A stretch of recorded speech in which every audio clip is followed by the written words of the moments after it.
नमस्कार, मी पंजाब डक हवामान अभ्यासक. 24, 25 आणि 26 दरम्यान आणखीन 4 दिवस जोराचा पाऊस पडणार आहे. आज दुपारनंतर जोराचा पाऊस पडणार आहे म्हणून हा अंदाज लक्षात द्यायचा.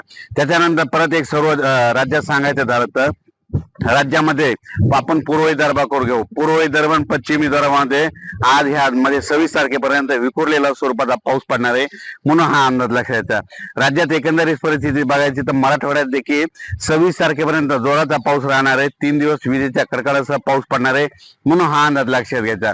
राज्यात एकंदरीत परत आपण पश्चिम महाराष्ट्राकडे सांगू इच्छितो.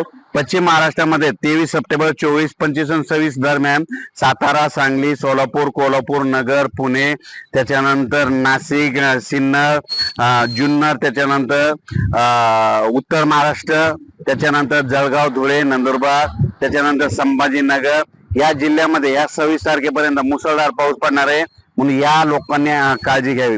राज्यात सांगायचं झालं तर तुम्हाला एक सांगतो, या 26 तारखेपर्यंत काही भागामध्ये अतिवृष्टी होणार आहे. नाशिक, मुंबई, त्याच्यानंतर पुणे, कोकणपट्टी, त्याच्यानंतर संभाजीनगर, मालेगाव, त्याच्यानंतर पुणे भागामध्ये सातारा, सांगली, सोलापूर, कोकणात देखील अतिवृष्टी होणार आहे म्हणून हा अंदाज लक्षात येतात. पण राज्यात सांगायचं झालं तर पूर्व विदर्भ, पश्चिम विदर्भ यामध्ये 26 तारखेपर्यंत भाग बदलत पाऊस पडणार आहे म्हणून हा अंदाज लक्षात येतात.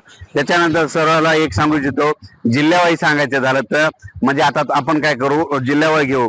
चंद्रपूर, वर्धा, नागपूर, भंडारा, गोंदिया, यवतमाळ, वाशिम, हिंगोली, नांदेड, परभणी, त्याच्यानंतर लातूर, बीड, उस्मानाबाद, त्याच्यानंतर सातारा, सांगली, कोल्हापूर, सोलापूर, त्याच्यानंतर जत, मिरज, वाळवा, त्याच्यानंतर तोच पाऊस तसाच परत इकडं पुण्याकडं, कोकणपट्टीकडं, मुंबईकडं, तसेच नाशिककडं, म्हणजे सगळं जवळपास राज्यातला बऱ्याच भागमध्ये ह्या 3 दिवसामध्ये दररोज भाग बदलत जोराचा पाऊस पडणार आहे म्हणून हा अंदाज लक्षात येतात. अचानक वातावरणात बदल झाला तर लगेच एक निषेध दिला जाईल.